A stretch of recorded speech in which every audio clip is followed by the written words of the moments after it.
이제 특별 대담합니다. 예, 장원재 박사 모시겠습니다. 어서 오세요. 네, 안녕하십니까. 네. 저희가 어제 베트남에서 한 80분간 우리 베트남 교민들하고 대담한 것을 제가 보내드렸습니다. 보내드리면서 혹시 보셨는지 모르겠는데 제가 이 영상은 아주 담담한 대담과 질의응답이지만 이 영상의 밑에는 지난 5년간 정북 주사파 문재인 정권 하에서 정말 탄압받고 핍박받고 눈치 보지 않을 수 없었던 우리 교민들의 이 눈물이 어려 있다. 그렇게 말씀을 드렸어요.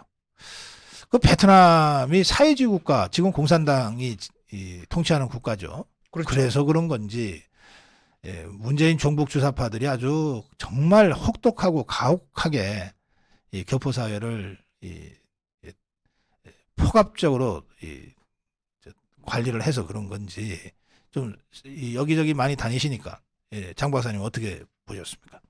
미국이나 뭐 일본 같은 경우에는 교포의 숫자가 워낙 많으니까 큰 지장을 받지 않는데 베트남이라든가 뭐 이런 데만 해도 교민 숫자가 상대적으로 얼마 안 되잖아요. 네, 거기는 한 30만 명쯤 된다 네, 그러더라고요. 그럼 30만 명이면은 정부가 마음 먹고 비틀겠다. 얼마든지 비틀 수 있는 정도의 규모라는 거죠. 베트남뿐 아니라 다른 나라에서도 어마어마한 일들이 자행됐습니다. 그렇죠. 예. 뭐 베트남뿐 아니라 이제 기구 기관도 마찬가지인데요. 예를 들면 역사와 전통을 자랑하는 새마을운동 중앙회가 있지 않습니까? 예. 문재인 정권 하에서 여기를 환경운동 뭐 이런 거 하는 단체로 바꾸려다가 실패를 했거든요. 예. 교민사회 바꾸는 거는 그런 면에서는 일도 아니죠. 네.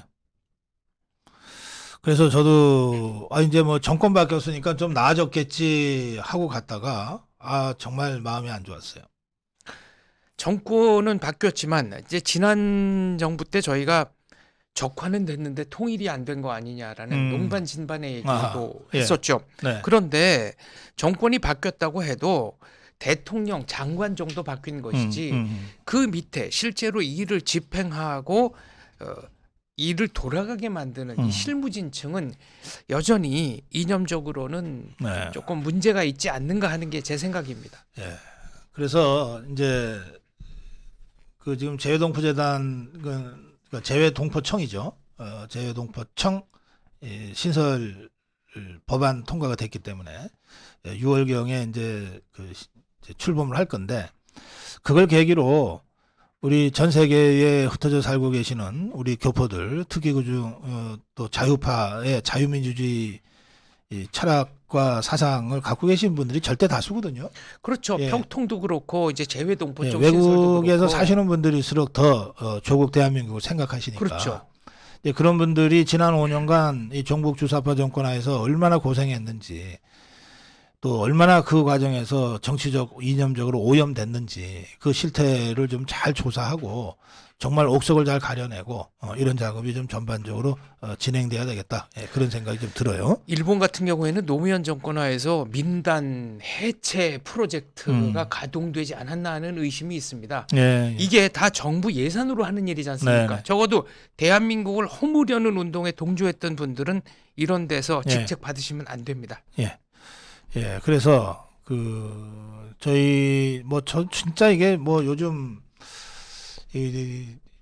전국을 다니면서 좀 우리 자유파 국민들, 아미고 회원들 만나러 다닐 때마다 많이 느낍니다만 이번에 베트남을 갔다 온 것이 저한테는 또 큰 자극이자 숙제가 돼가지고 어쨌든 최대한 시간을 내서 좀 교포들도 만나러 다녀야 되겠다.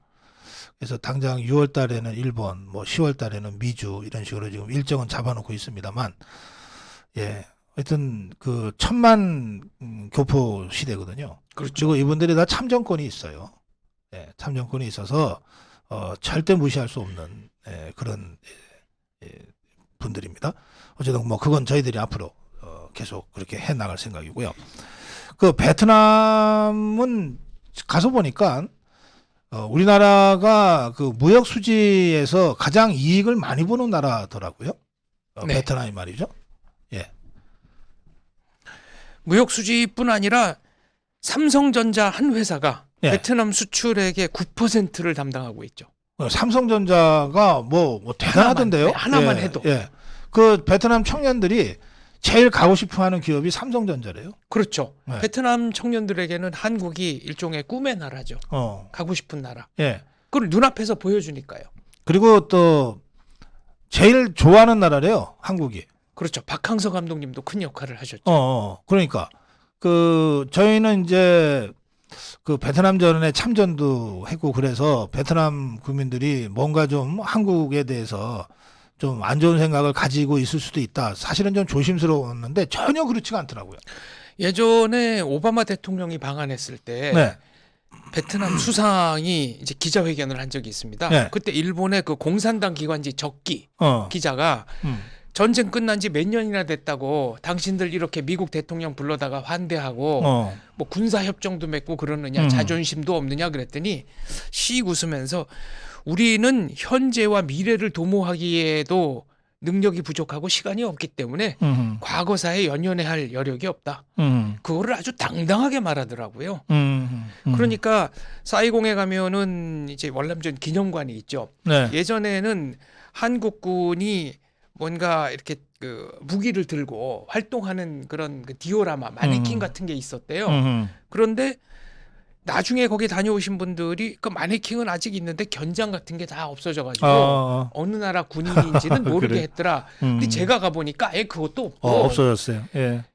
그 호치민에 있는 월남전 기념관에는 한국군이 참전했다는 사진은 그냥 다 사라졌고 숫자로 몇 명 왔다. 그다음에 예, 고엽제 그래요. 예. 피해자 사진만 있습니다. 그래서 어쨌든 저도 깜짝 놀랐어요. 뭐 한국 사람들 제일 좋아한대요. 그렇죠. 제일 좋아하고 삼성전자가 희망하는 1순위 기업이고 또 이미 우리나라가 베트남에서 가장 많은 무역 수지를 지금 기록하고 있고 그런가 하면 그 제가 물어봤죠. 그럼 제일 싫어하는 나라는 어디예요? 중국이라고 바로 나오더라고. 79년에 전쟁도 했지 않습니까? 그게 왜 그러냐 그랬더니 수천 년간 전쟁한 나라를 어떻게 좋아합니까? 그러더라고. 그래서 한국과 베트남은 문화적 쌍둥이라는 설도 있는데 예. 중국의 수많은 침공을 견디면서 끝끝내 독립을 유지했다는 점에서 그렇습니다. 예. 그렇죠. 또 거기 공산당이지만 공산당이 통치하는 나라지만 그 유교 사원 같은 것들이 굉장히 많고 네. 그리고 많은 사람들이 거기서 이렇게 뭐 아침 체조도 하고 그러더라고요. 그렇죠. 그러니까 유교 문화권이에요. 네. 어떤 기록에 보면은 중국 황제가 예. 아 너희는 동쪽 끝, 너희는 서쪽 끝에서 왔는데 둘이 한자를 잘 쓴다 그러니까 내 앞에서 한시를 지어서 경연을 한번 해보자 이랬다는 얘기도 있고. 진짜 한문이 그대로 있어요. 네. 그 저기 유교 사원 같은데 한문이 있어서 제가 베트남 말을 제가 어떻게 알겠어요? 한문으로는 어느 정도 이 뭘 좀 읽어낼 수 있겠더라고요. 그렇죠. 그리고 한자에서 온 단어들이 꽤 많거든요. 예를 들면 악몽 무슨 뜻 같습니까? 모르겠어요. 악몽. 악몽이야 네. 그게? 그리고 기숙사 그럼 그게 기숙사. 기숙사야? 네. 몇 개 알아들을 수 있는 단어들이 좀 있더라고요. 네. 그렇구나. 자, 그 박항서 감독 말씀하셨는데 박항서 그 신드롬? 어마어마하죠. 진짜 대단하던데요? 네. 예. 베트남이 동남아에서는 맹주가 되고 싶은데 네. 이게 또 축구를 가지고 국력을 좀 이렇게 비교하는 이런 분들이 있지 않습니까? 근데 베트남은 그동안 전쟁이라든가 기타 여러 가지로 인해서 국력에 걸맞는 대표팀을 갖지 못했거든요. 박 감독님이 가셔서 그거를 몇 단계 그냥 단순히 근데 진짜 끌어올린 국력하니까 나라가 크더라고. 우선 땅덩어리가 우리 한반도 전체보다도 한 2배인가 크고. 네. 그리고 인구가 1억 1억 좀 넘었을 거예요. 1억 이제. 좀 넘었어요. 그리고 젊은이들 인구가 많고요. 평균 연령이 33세래요. 네. 너무 부럽던데. 그렇죠. 어디 가나 애들이야. 그러니까 호치민이나 그 하노이 가보면 80년대 우리 젊은이들 한참 많았을 때 그 분위기가 좀 납니다. 맞아요. 예. 활력이 있죠. 활력이 있어요. 아니 새벽 5시부터 아침 길거리에서 아침 먹잖아요. 네. 그 대외 동남아시아 사람들이 그 새벽 5시에 아직 해도 안 떴어요. 그런데 이 시장에서 다 아침거리 준비하고 실제로 그거 먹으러 가고 그리고 나서 6시부터는 진짜 사회가 완전히 분주하게 움직이더라고. 그 우리가 이 영상에서 보는 그 오토바이 부대 있잖아요. 그 오토바이가 아니고 그 뭐지 스쿠터. 네. 그 대부분 스쿠터를 타던데 스쿠터 부대들은 아침 6시 반 되니까 거리를 꽉 메우더라고요. 그렇죠. 그거 일하러 가는 거 아니에요? 일하러 가는 거죠. 네. 그리고 젊은이들이 앞으로 이런 상태가 계속되면 네. 우리가 장성에서는 지금보다 훨씬 잘 사는 나라가 될 수 있다라는 확신을 하고 있습니다. 그런 100% 확신이 있기 때문에 열심히 죽어라고 움직이는 거죠. 그러니까요. 예. 그 제가 지금 베트남의 국민소득이 한 5천 달러 정도 된다고 그러던데 저 나라가 10,000달러, 20,000달러 되는 게 그렇게 시간이 많이 걸릴 것 같지 않더라고요. 금방 될 것 같은데요.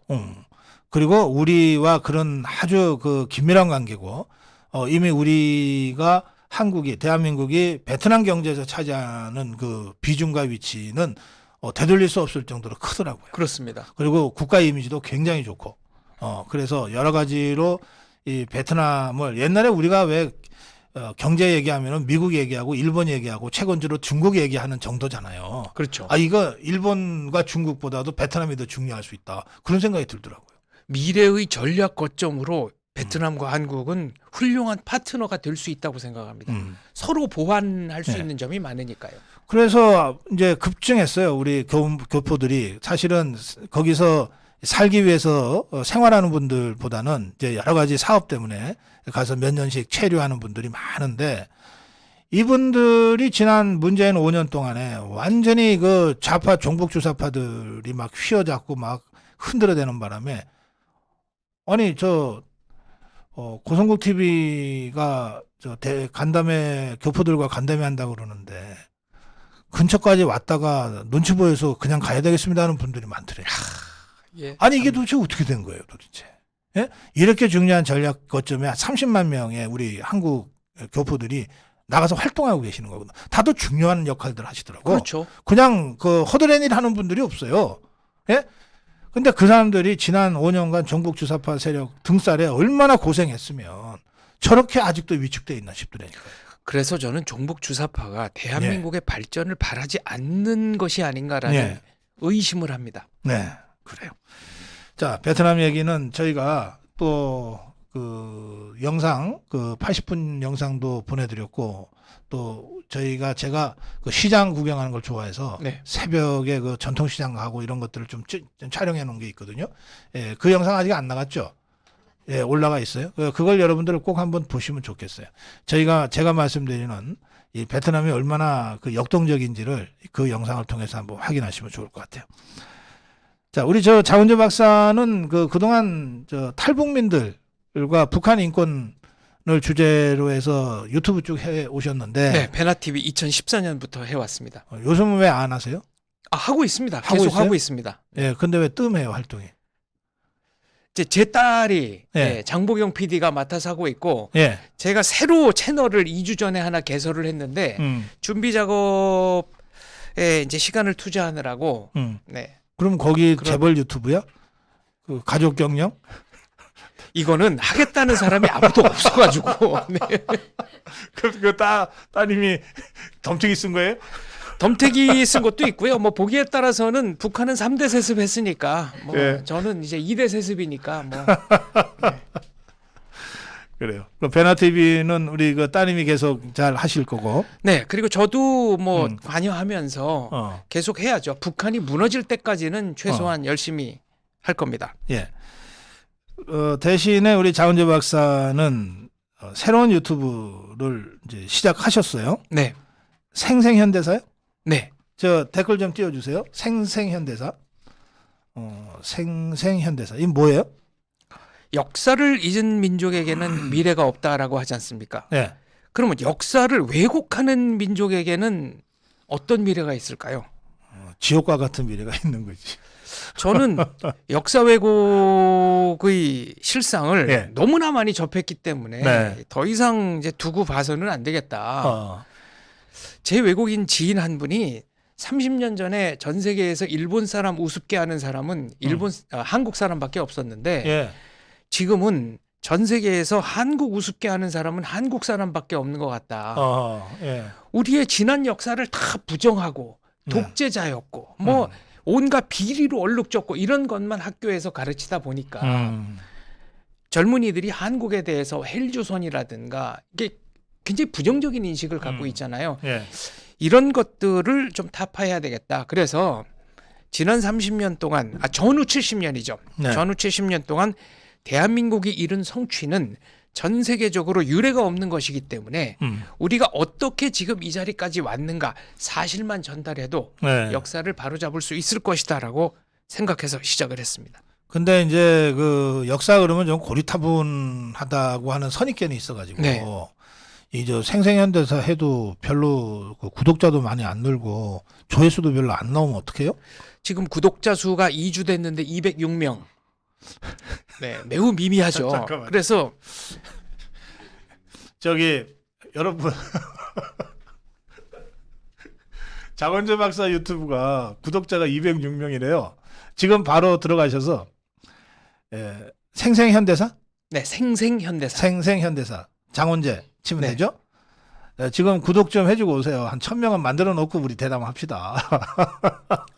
그래서 저는 여태까지 역사 교육이라고 하면 우익 쪽에서 나온 역사 교육은 진지하다, 엄숙하다, 딱딱하다 이런 선입견이 있는데 그렇죠. 그거를 좀 벗어나서 재밌게 해보려고 합니다. 네. 예컨대 고성국 장원재 대담 이런 잠깐만 것도 있어봐요. 1000명 되면 대담하자니까. 지금 좀 쉬는 시간인가요? 예, 아니 네. 기다리는 시간. 네. 저 생생현대사 1000명 만들 때까지 방송 안 하고 기다릴게요.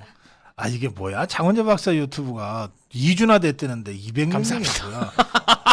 아까 저기 206만 명이 아니고요. 그러던데 네. 206명. 207명이었는데 오늘 아침에 한 분이 나가셨어요? 네, 이게 미스터치라고 저는 스스로 좀 생각을 하고 있는데 이렇게 자위를 하고 있는데 네. 아무튼 방송 시작하기 전에 206명으로 네, 예. 네, 시작했습니다. 몇 명이에요? 380. 에이, 좀 더 해주세요, 여러분. 여러분 안 해주시면 안 해요. 생생현대사 장원재 박사입니다. 그래서 1000명을 넘기는 게 굉장히 중요합니다. 우리 유튜브 크리에이터들한테는. 그렇죠. 1000명을 넘기고 누적 그 조회 시간이 4000시간인가를 넘어서야 생방송이 가능해집니다. 유튜브에서 이제 그런 이제 그 유튜브 크리에이터들의 그 난립을 어느 정도는 좀 조절하기 위해서 기준을 정했어요. 우선 구독자 1000명이 있어야 되고 그 누적 조회 시간이 누적 시청 시간이 4000시간을 넘었을 때만 생방송이 가능하다. 이제 생방송을 해야 비로소 그때부터 뭐 수익도 나고 그러거든요. 그렇게 해서 그 다음 단계가 이제 10만 구독자가 되는 겁니다. 이게 실버 버튼이라고 하는 건데, 실버 버튼은 전 세계에는 수천만 명, 아니 수억만 명의 유튜브 크리에이터들 중에 구글 본사가 이 사람은 우리 구글이 함께 할 만한 컨텐츠와 능력을 갖춘 사람이야 라고 인정하는 거거든요. 실버 버튼. 그러니까 구독 1000명이 그래서 중요하니까 여러분들 지금 구독 1000명까지는 만들어 놓고 우리 그래도 장 박사하고 대담을 하는 걸 여러분이 지켜보셔야 되지 않겠어요? 이거는 우리 자유파의 자존심이지. 640. 640. 벌써 3배가 됐네요. 네. 좀 나가서 나 좀 물 한 잔 마시고 올까?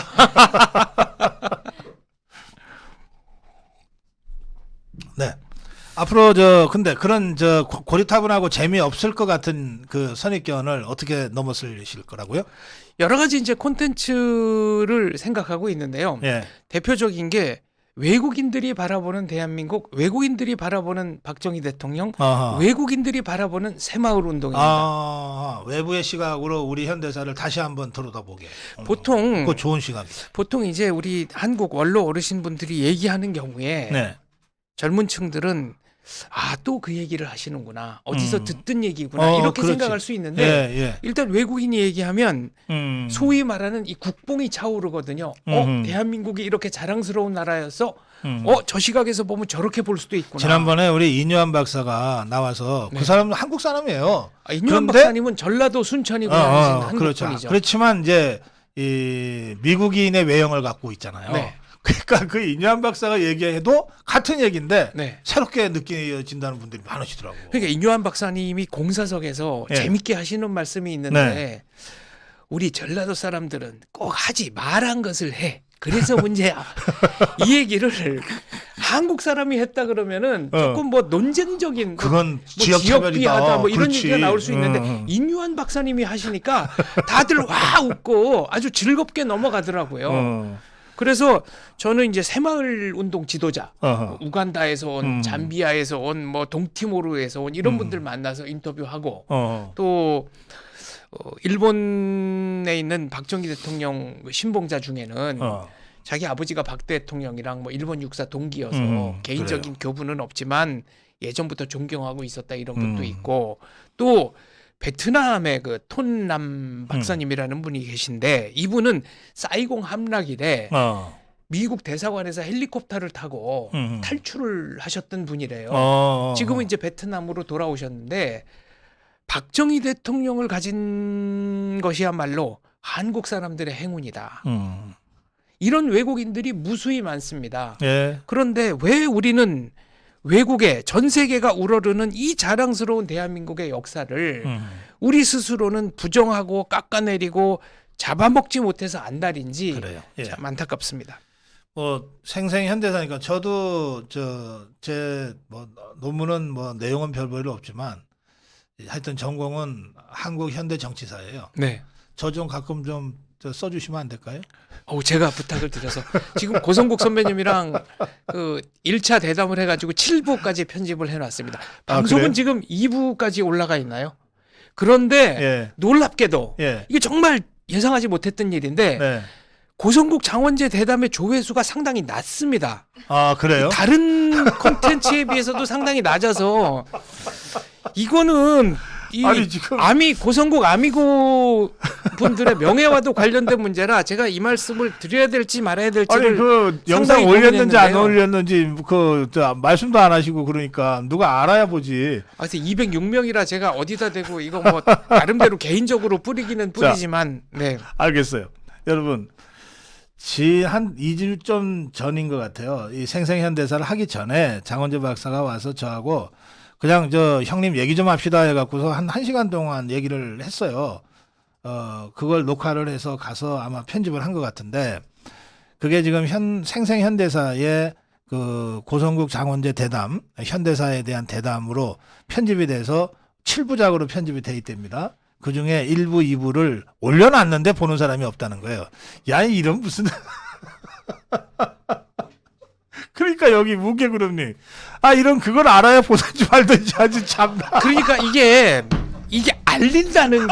알린다는 게 쉽지가 않은 겁니다. 초기에는. 여러분, 구독도 구독이지만 제 영상 좀 봐주세요. 그 영상도 영상이지만 댓글도 좀 남겨주시면 좋겠습니다. 이 댓글이야말로 진정으로 소통한다는 증명이기 때문에 그렇죠. 야, 언제 그래? 네. 네 혼자 몰래 하면 어떡하니? 원래- 하고 해야지. 원래 이 좌익들은 누가 뭐를 시작하면 서로 품앗이를 해가지고 확실하게 밀어주는 게 있습니다. 이런 참. 네. 우리 장원재 박사가 노래를 아주 잘해요. 잘하는데 저희 이 방송에서는 할 수가 없어요. 이게 저작권 때문에. 그러니까 우리 장원재 박사가 따로 그 생생현대사나 여러 그 오프라인에서 여러분들 만나면 또 노래하는 걸 즐겨해. 부끄러워하지도 않아요. 그러니까 장원재 박사의 노래를 들으실 기회가 앞으로 많이 있을 건데 우선 생생현대사 1000명 만들어 놓고 또 우리 고성국 장원재 대담 조회수 그래도 몇만은 남아야 되지 않겠어요? 이거 안 하면은 장원재 박사가 창피해서 어디 얼굴 들고 다니겠습니까? 예, 여러분들에 달려 있습니다. 자, 우리 생생현대사 채널 이 말씀을 좀 드렸고요. 그리고 오늘 뭐 하고 싶은 얘기가 있어서 나오셨다면서? 네, 이 고성국의 공산당 선언. 그건 내 책인데 왜 장 네. 박사가 그래? 제가 이거를 열심히 보고 네. 자, 여기 보면 동시대 가장 큰 논쟁을 불러일으킬 정치평론가 예. 고성국 박사의 뜨거운 제안. 네. 그들에게 몰락을 가져올 무기. 그들은 누굽니까? 종북주사파요. 왜 몰락해야 됩니까? 이게 역사에서 벌써 퇴출됐어야 할 세력이에요. 네, 1000명 됐대네. 예, 이제 좀 감사합니다. 네, 이제 본격적으로 그러면 공산당 선언에 관한 예. 대담을 시작하겠습니다. 이게 그거예요. 150년, 160년 전에 이제 막스라는 자가 공산당이라는 그 당시로는 그럴듯하고 유혹적인. 근데 원래 저 지옥으로 가는 길은 꽃으로 치장돼 있대잖아. 그렇죠. 선의로 포장돼 있다. 그거를 쓱하니 이제 끄집어냈어요. 그 공산당 선언이라는 책입니다. 커뮤니스트 매니페스토. 근데 이제 이 책에 혹하고 빠져들어갔던 자들이 많이 있습니다. 그래서 막스가 교시하는 대로 혁명한 적은 없어요. 막스는 뭐라 그랬는가 하면 자본주의가 발전하면 프롤레타리아트가 전일적 계급이 돼가지고 이 자들이 그냥 세상을 바꾸는 거는 순식간이다. 이랬단 말이에요. 근데 막상 그렇게 된 나라는 하나도 없습니다. 없고 레닌이 러시아 혁명을 한 것도 극소수의 공산당을 무장시켜 가지고 짜르 권력 이제 무너져 내리 직전에 짜르 권력을 타격해서 무너뜨린 거잖아요. 이게 프롤레타리아 계급투쟁도 아니에요. 모택동이가 중국을 공산화한 것도 농민들 거의 이 모택동 부대는 이제 화적대 수준이었거든요. 이 농민들 속에 파고 들어갔고 농민이 전쟁을 해서 뒤집어 본 거거든요. 김일성이는 더욱이나 거리가 멀어요. 김일성이는 무슨 무장투쟁을 한 세력을 갖고 있었던 것도 아니고 뭐 농민들 속에 들어가서 고생한 것도 아니에요. 그냥 도망 다니다가 소련한테 마지막으로 도망을 갔어. 안 죽으려고. 그래서 소련군이 쓸모가 있으니까 데리고 와갖고서 소련 계급장 달아주고 그리고 네가 여기서 북한 다스려라. 이렇게 해서 정권 잡은 거잖아요. 마적단이죠. 그러니까 이 막스의 이른바 과학적 사회주의 이론에 입각해서 공산당 혁명이 이루어진 나라는 한 군데도 없어요. 그리고 어쨌든 공산당을 세운 다음에 공산국가를 세운 다음에도 막스 이론대로 한 것도 아니야. 지그들끼리 그냥 개판 치면서 독재하고 어떤 때보다도 더 아주 촘촘한 계급사회를 만들어 놓고 자기들끼리 정말 노동귀족이 있듯이 공산당 귀족 생활을 하다가 그러다가 이제 스스로 망한 거거든요. 망했는데 이게 80년대에 다 망했잖아요. 망했는데 그 중에서도 변종이 살아남은 거야. 이 저 코로나 바이러스도 원래 바이러스는 다 죽었는데 변종이 살아남아 있듯이 이 변종이 살아남았어. 이 변종 중에 변종이 김일성 주체사상 파죠. 김일성 주체사상 파. 이거 3대 세습. 아무리 공산당이라도 3대 세습한 나라는 없거든. 이것들은 3대 세습까지 했어. 전무후무한 일이죠. 그리고 4대 세습하겠다고 뭐 10살짜리 애를 데리고 다니잖아. 그러니까 이건 변종 중에 변종이야. 이런 별종은 없었어요. 이것들이 살아남아 있는 거예요, 아직.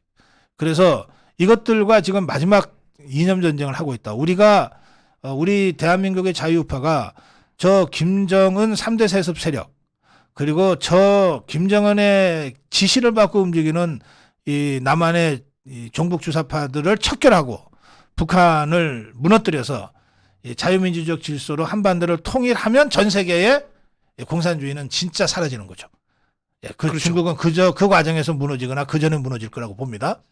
그러니까 저는 지금 우리가 처해 있는 현실이 그런 의미에서 마지막 이념 전쟁을 하고 있는 시기고 그 이념 전쟁에서 이기기 위해서 그런데 저 변종이지만 어쨌든 공산당 내세우고 있으니까 조선공산당이잖아요. 집권당이. 그렇죠. 그러니까 노동당. 네. 저 공산당의 원조인 막스의 공산당 선언을 제가 역으로 하겠다. 그래서 빌공자 공산당 선언 이렇게 책 이름을 짓고 저 김정은 3대 세습 세력과 그 지령에 따라 움직이는 남한의 종북 주사파 세력 그리고 그것에 꼭두가시 노력을 하고 있는 통진당 더불어민주당 세력들과의 전쟁을 선포한 것 그들을 소멸시키기 위해서 쓴 책이 이 공산당 선언이라는 책입니다.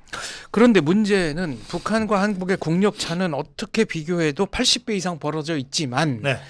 북한이 아직도 잔존하고 있고 잔존할 뿐만 아니라 박근혜 대통령 탄핵과 관련해서는 상당한 영향력을 행사한 것 같다라는 내용이 이 책 안에 있습니다. 그렇습니다.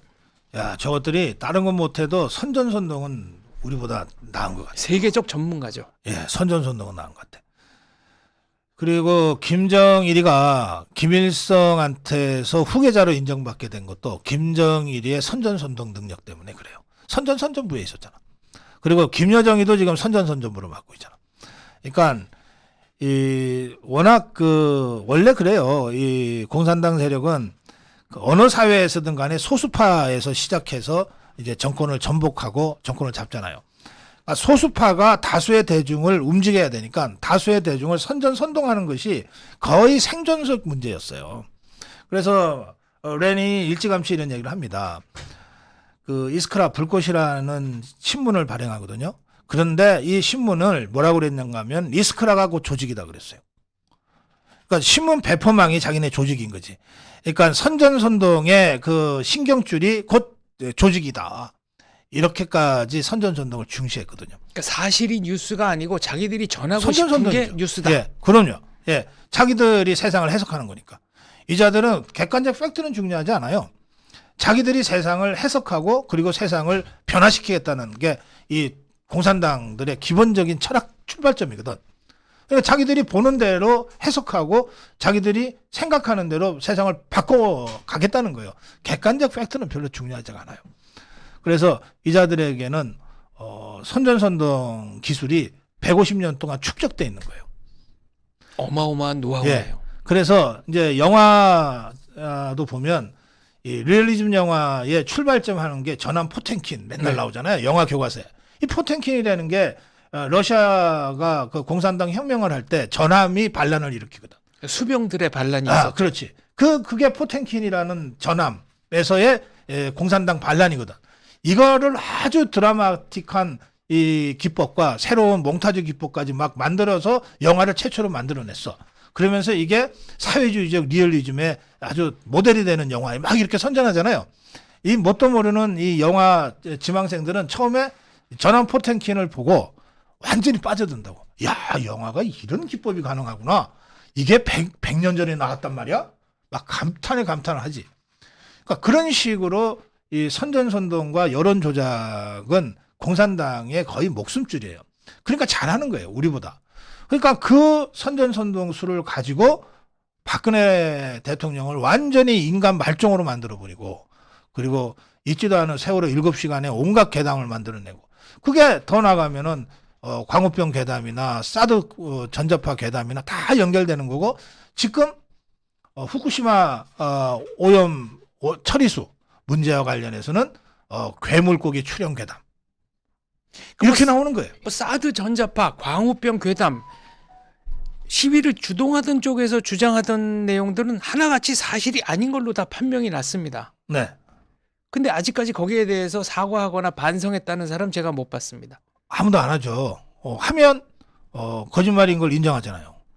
그러니까 이 자들은 사실이 무엇인가는 별로 중요하지 않다니까요. 자기들이 주장하고 그 주장을 잘 모르는 대중 머릿속에 심어놓는 거가 중요한 거예요. 그런데 문제는 그러니까 이게 사실로 확인됐다고 네. 하는 것은 지식인들이나 좀 아는 거지. 실제 대중들은 여전히 광우병 미국산 소고기는 위험하고 사드는 위험하다고 생각할 거예요. 그런데 중요한 것은 그 대중들에게 실제 사실이 그렇지 않습니다. 라고 팩트 체크를 하고 팩폭을 해줘야 되잖아요. 그렇죠. 팩폭을 해주는 게 결국 언론이잖아요. 이 언론을 누가 장악하고 있냐? 종북 주사파가 장악하고 있어요. 그러니까 팩폭을 안 해주는 거야. 그러니까 어쩔 수 없이 우리 장 박사나 저 같은 유튜브가 팩폭을 하는 거죠. 그렇죠. 예. 그런데 조회수 회원수 206명에서 지금 1000명 가지고는 이 팩폭의 효과가 떨어집니다. 그럼 뭐 1000명보다 더 해달라고? 네. 아니 어쩌라고? 그렇다는 사실을 제가 말씀드리는 거. 여기서 이게 머리로 공산주의를 여러분 사람 욕심에 끝이 없나 봐요. 의욕의 끝이 없는 거죠. 근데 머리로 공산주의를 접한 사람은 공산주의자가 될 수 있어도 네. 몸으로 공산주의를 접한 사람은 절대 공산주의자가 될 수 없다고 그거 하지 아주 좋은 않습니까? 말이에요. 네. 지금 정북주사파 북한에 보내서 뭐 길지도 않아. 일주일만 살라 그래 보세요. 다 전향할 거예요. 아무도 안 갈 겁니다. 그러니까 안 가려 그래 아예. 그래서 그 막스 사후 100주년 때 예. 폴란드에서 막스가 만약에 살아 있었다면 무슨 말을 했을 것 같냐? 앙케이트를 했는데 압도적 1위로 뽑힌 게 있습니다. 예. 만국의 노동자여 미안하다. 그런데 멋진 말이네. 네, 이 박근혜 대통령 만국의 노동자여 단결하라. 이게 네. 매니페스토인데 만국의 노동자여 미안하다. 100년 후에는 그 정도 얘기해야지. 그렇죠. 아니 이렇게 반성을 해야죠. 어, 그런데 박근혜 대통령 탄핵 때 가장 문제가 됐던 거는 우익의 분열이었습니다. 이 책에서도 그 점에 대한 통렬한 반성이 있어야 된다고 거듭 이게 쓰셨네요. 말이에요. 절박하면 분열할 수가 없어요. 외적이 막 쳐들어왔다. 우리가 지금 여기서 지면 다 죽는다. 이런 절박함을 갖고 있으면 분열하라 그래도 못해요. 그런데 이때 일부 우익 세력은 네. 박 대통령 탄핵하면 정권은 우리가 차지할 수 있다. 이런 계산을 했던 거는 그러니까 혹시 아닐까요? 탄핵하고 그러니까 처음에 김무성이 유승민이 쪽의 계획은 뭐냐면 박근혜 대통령을 탄핵한 다음에 다단계 탈당을 해. 한꺼번에 하는 게 아니라 한꺼번에 하면은 충격도 한 번밖에 못 주잖아. 네. 3번에 걸쳐서 다단계로 탈당을 해. 한 번 탈당할 때마다 30명 정도씩. 그래가지고서 당시에 이 새누리당인가 이거를 3번씩 3연타를 날려가지고 완전히 그로기 상대로 만들어. 그 다음에 반기문이를 대통령 후보로 추대해. 그러면 이제 우파 정당의 정통성은 자기들이 가져가는 거야. 그리고 그 우파 정당의 대통령 후보로 반기문이를 내세우면 그러면 우리가 정권 잡을 수 있다. 이게 김무성이 유승민이 오세훈이 따위의 그 그림이었어요. 그래서 이것들이 실제로 1단계 탈당을 한 30명만 한다니까. 그때 1단계 탈당할 때 더 데리고 갈 수도 있었는데 일부러 남겨둔 거야.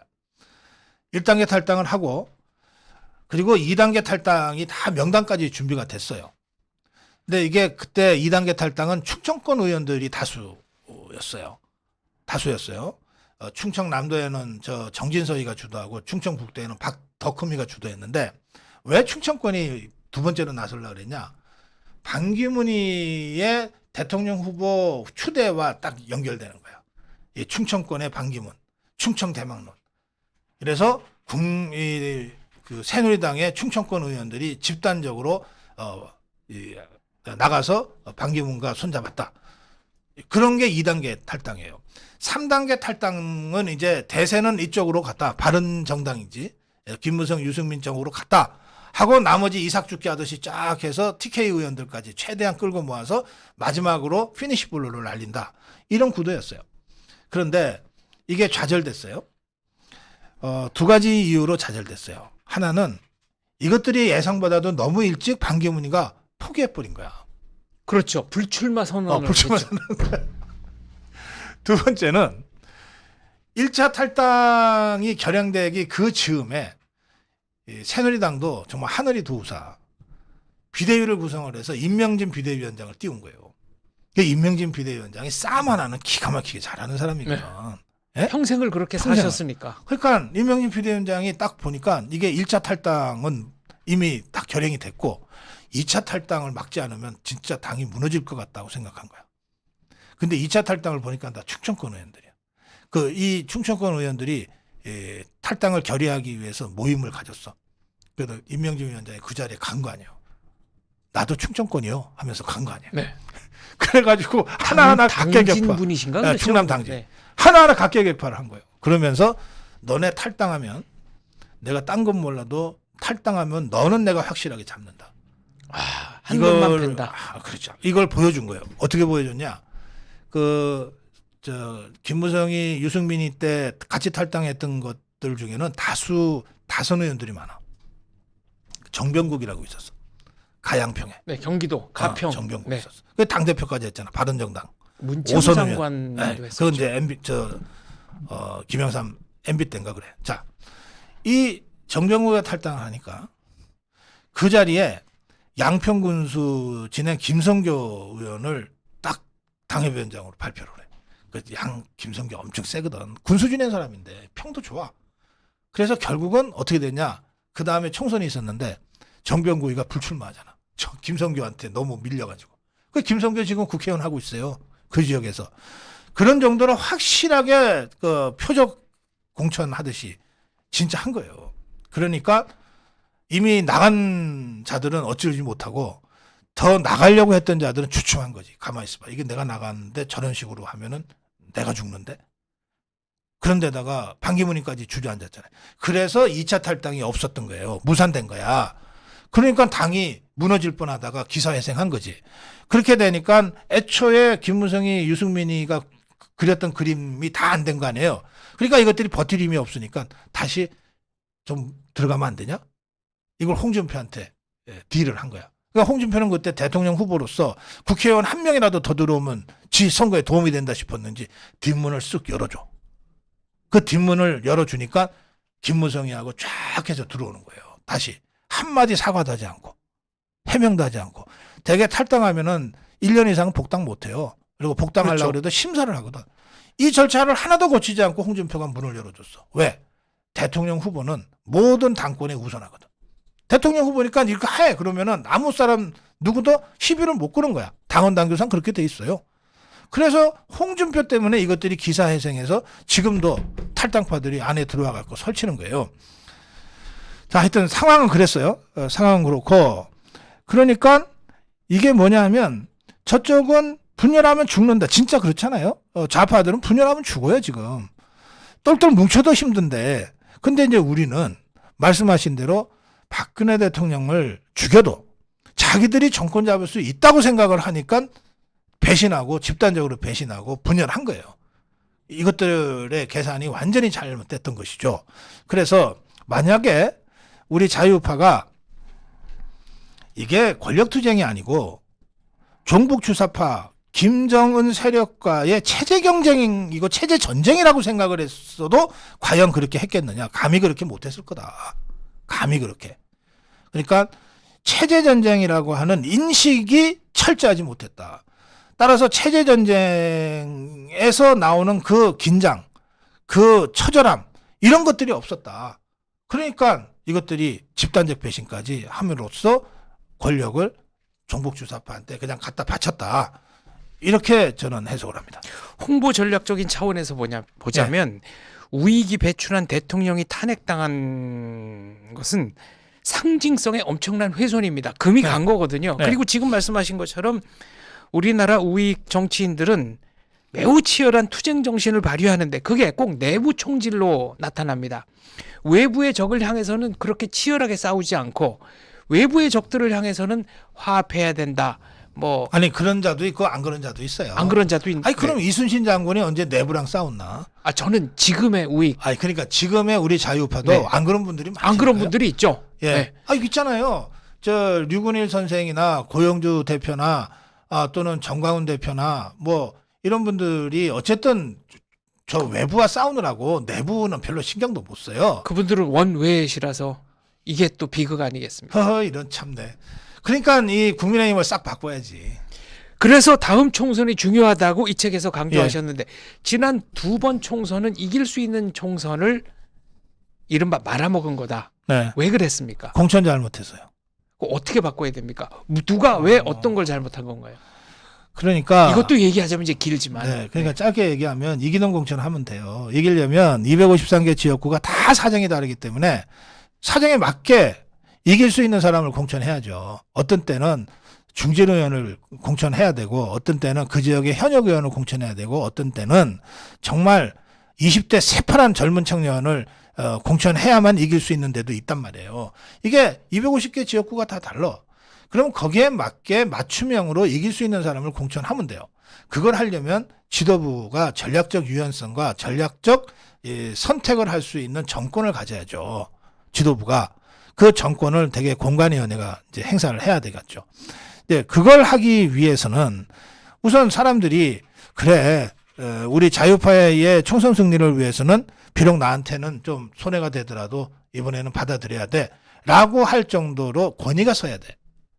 저 좌파들은 그런 권위를 누가 세워주냐? 백낙청이나 뭐 이런 이른바 자들이 세워줘. 원탁회의. 백낙청이나 또는 뭐 송기인이나 뭐 함세웅이나 이런 자들이 세워줘. 또 이해찬이 같은 자들이 뭐 정세균이 뭐 이런 자들이 세워준다니까. 근데 우리는 그런 의미에서 이 정말 자기 살을 베어내는 이런 이 공천혁명과 승리를 위한 맞춤형 전략 공천을 하기 위한 지도부의 권위가 없어요. 그러니까 저는 이 권위를 세우는 것이 중요하다고 보는데 그럼 권위는 어떻게 하면 세워지냐? 사실은 어려운 것도 아니야. 자기가 자기를 포기하면 권위가 서요. 그게 어렵죠. 예. 그걸 안 하려고 아니 그러니까 하죠. 그거 안 하겠다는 자들한테는 지도부를 맡기면 안 되지. 그거 하겠다는 사람들한테 공천을 맡기면 돼요. 그럼 간단해. 불출마 선언부터 해. 네, 나는 안 나간다. 그리고 우리는 안 나간다 해야지. 지도부 우리는 전체가 안 나간다. 그렇지. 네. 예. 그거 싫으면 지도부 안 하면 돼. 그렇네요. 그렇잖아요. 누가 하라 그래? 지구들이 하겠다고 해서 지도부 하는 건데. 그러면 공천 불만도 싹 들어가겠네요. 그러니까 다 본인이 내려놓으면 웬만큼 공천혁명을 하고 뭘 해도 불만을 가지기가 어려워요. 그래서 최병렬 대표가 대표로 있으면서 불출마 선언을 하잖아요. 강재숙 대표가 대표로 있으면서 나 출마 안 하겠다고 하잖아요. 그렇게 해놓고 나서 그런데 이번에 아무래도 이 지역은 당신보다는 이 사람이 낫지 않냐. 어떻게 저항을 하냐고. 그렇죠. 예. 당대표가 안 나간다고 그렇습니다. 선언을 그래서 했는데요. 저는 지금의 당대표와 지도부는 총선 불출마 선언을 각오하고 뭘 해도 해야 된다. 그러면 자기 걸 먼저 내려놓는 사람들에 대해서 누가 불만을 가지고 자꾸 그 시비를 걸 수 있겠느냐. 근데 우리 눈에는 저것들이 전부 다 지것들 해먹으려고 당 지도부 된 것 같거든. 아까 방금 전에 그 예. 김기현 대표에 대해서 상당히 비판적인 네. 그 날선 얘기 많이 하셨는데 만약에 오늘이라도 김기현 대표가 나는 다음 총선 안 나가겠다. 아니 총선 그것만 관리만- 갖고는 안 되지. 그래도 머리가 좀 있어야지. 아 머리도 있어야 된다. 네, 그냥 네. 용감하기만 해서 되나? 총선에서 이기려면 전략적인 판단이 있어야 되니까. 그러니까 자기를 내려놓는 것은 용기고 그 용기보다 중요한 것은 전략이에요. 지혜라고. 그리고 그보다 더 앞서는 것은 덕이죠. 그러니까 셋 다 없으니까 이 참 말하기가 좀 그런데 셋 다 없는 상태에서 제일 쉽게 할 수 있는 게 용기예요. 자기를 버리는 용기. 그건 자기가 그냥 포기만 하면 되잖아. 용기 있는 행동을 한다고 해서 없는 머리가 갑자기 생기는 건 아니거든. 그러면 먼저 자기를 버리는 용기와 결단을 하면 그 다음에는 자기가 비어지니까 보인다고. 누가 그 전략을 갖고 있는 사람들인지 그 사람들을 영입하면 돼. 다음 총선은 단순한 승부가 아니라 대한민국의 명운이 걸린 분기점이다라는 말씀을 하셨고 예. 윤석열 정부가 반드시 성공해야 하는 이유가 있다라고 이 책에 쓰셨습니다. 총선 실패하면은 또 탄핵당할 것 같아요. 이 좌파들이 제가 어떤 자리에서 이런 얘기를 들었어요. 총선에서는 져도 대선에서는 이길 것 같습니다. 왠지 그런 얘기를 하는 사람이 있었는데 제가 그럴듯하다고 제가 들었어요. 그럴듯하다. 그런데 만약에 그냥 총선에서 지고 나서 그래도 윤석열 대통령이 대통령으로서 정상적인 국정 운영을 하고 그리고 총선에서 또 이긴 저 종북 주사파가 또 막 그악스럽게 그냥 대통령을 공격하고 발목 잡고 국정 발목 잡고 하면 그런 국민들이 이것도 진짜 안 되겠네 하고 대선에서는 오히려 우리 자유우파한테 기회를 한 번 더 주실지 모르겠는데 그게 아니고 총선에서 좌파가 이긴 다음에 윤석열 대통령을 박근혜 대통령 하듯이 끌어내려서 아주 그냥 무참하게 짓밟고 사람 말종으로 만들어가지고 감옥에 보내버리면 그러면 그 박근혜 대통령이 탄핵당한 것의 그 후폭풍으로 총선 확 그냥 끝났죠. 끝나버렸거든요. 대선 총선 다 끝나버렸거든. 지방선거까지. 그런 거를 좌파들이 노릴 거예요. 그러니까 이번 총선은 그냥 총선 그 자체가 아니라 2027년 대선으로까지 가는 중기 전략 속에서 좌파들이 움직이고 있어요. 그래서 총선에서 지면 바로 그런 식으로 이 국면을 만들어갈 거기 때문에 이거는 정말 대한민국 입장에서는 재앙이고 그리고 우리 자유우파 입장에서는 6년 전에 당했던 실패를 똑같이 되풀이하는 정말 멍청하고 바보 같은 세력이 되는 거죠. 그러니까 그것의 첫 단추가 총선이니까 여기서 어쨌든 우리가 승리해야 된다 이런 말씀을 드리는 거예요. 이 책을 쓴 목적 중에 하나는 윤석열 개인에 대한 팬덤이 아니고 네. 윤석열 정부의 역사성 그리고 네. 그 역사성을 제대로 이어나가기 위한 어떤 의무감이다라고 하셨거든요. 네. 그건 무슨 얘기입니까? 뭐 간단하게 얘기하면 그렇죠. 1년 전에 0.73%의 차이로 기적적으로 우리가 윤석열 정부를 출범시켰는데 그때 막판에 이 투표율 비상에 걸려가지고 TK 지역과 PK 지역 영남권이 정말 총동원이 됐습니다. 한 표라도 더 찍어야 된다. 뭐 다른 지역도 다 마찬가지입니다만 그때 말이에요. 어떤 말들을 했냐 하면 야 윤석열 개인이 좋고 나쁘고 나 윤석열 좋아해 싫어해 이럴 차원의 문제가 아니야. 나라의 미래가 걸린 문제야. 다들 그렇게 졌으면 찍었잖아요. 위험했을까요? 아 그럼요. 진짜 위험했죠. 얼마나 위험했을까요? 문재인이가 5년 동안 저질러 놓은 곳이 이 정도인데 그걸 이재명이가 문재인이보다도 10배나 사악할 것 같은 또 독할 것 같은 이재명이가 이 5년을 또 그렇게 하면 저는 이거 적화됐다고 봅니다. 적화됐다고 봐요. 그래서 그 나라를 구하는 심정으로 다들 투표장에 갔기 때문에 윤석열 대통령 개인이 좋다 나쁘다 싫다 뭐 이런 차원의 문제를 넘어서는 그런 대선이었다. 그야말로 시대 정신이 반영된 것이었다. 그래서 윤석열 대통령도 뭐 날 좋아하는 사람들이 찍었으니까 하고 생각하면 안 되고 대한민국이 무너지지 않아야 된다는 절박한 심정으로 찍은 대한민국 국민들에 의해서 선출된 대통령이기 때문에 그 시대 정신에 맞게 대한민국을 바로 세우는 일에 모든 것을 다 던져서 헌신해야 된다. 이렇게 제가 말씀드리는 거죠. 그러니까 다음 총선은 대한민국이 바로 서기 위해서 꼭 통과해야 할 지점이다. 예. 제대로 통과를 해야 된다. 이런 그럼요. 말씀이시네요. 예, 그렇습니다. 그래서 여기에 사가 개입될 여지가 없다는 거예요. 이를테면 뭐 누구랑 가까우니까 공천 줘야 돼. 뭐 또는 누구는 뭐 이런 차원으로 접근하는 순간 우리는 2번 죽는다 이겁니다. 박근혜 대통령 탄핵에 북이 관련됐다라는 것은 여러 가지로 취재를 좀 하시고 쓰신 결과입니까? 뭐 제가 취재할 취재 기능은 없어요. 제가 기자도 아니고. 그런데 최근에 드러난 여러 가지 간첩단 사건에 나오는 지령들을 보시면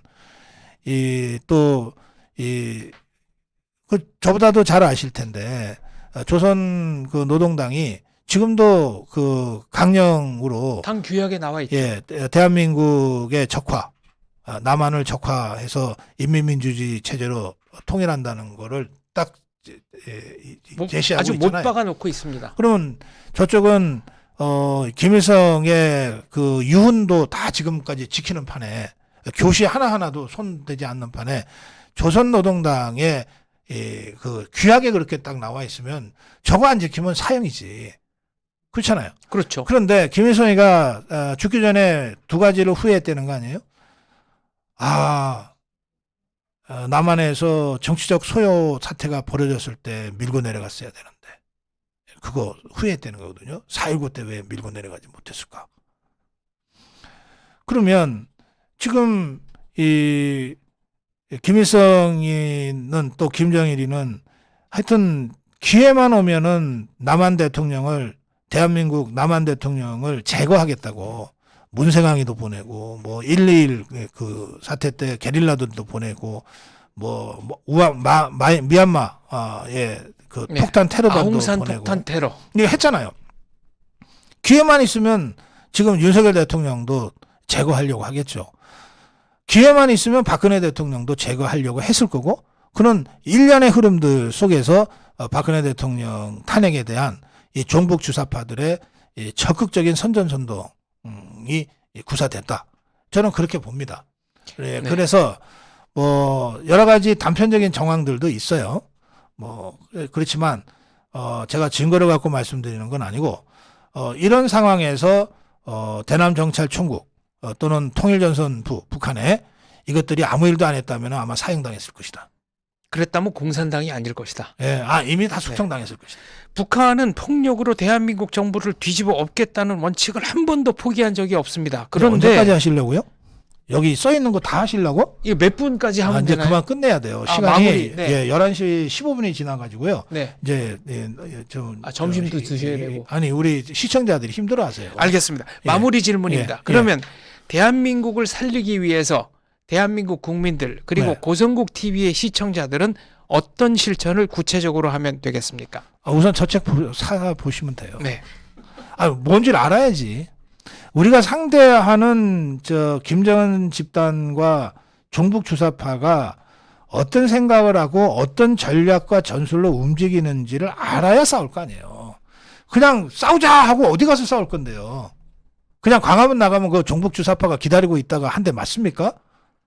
그렇죠. 이미 수십 년 동안 이 우리 사회 곳곳에 진지를 파고 딱 두더지처럼 들어가 가지고 시기가 오면은 탁 나타났다가 자기들 분리하면은 싹 또 이 두더지처럼 그렇죠. 네, 땅굴을 파고 숨지요. 예, 그런 세력을 우리가 상대하는 거거든. 그런 세력을. 그러니까 우선 우리가 저들과 싸워서 이기려면 김정은 집단과 종북 주사파 세력의 실체와 목표와 전략과 전술을 정확하게 파악해야 돼요. 그런데 이것에 대해서 우리가 제대로 하고 있는 거는 어느 부분이고 제대로 못하는 건 어느 부분이다 라는 것을 알아야 어디를 보완하고 진지를 보강하고 할 거 아닙니까? 그리고 어느 진지가 중요한지를 알 거 아닙니까?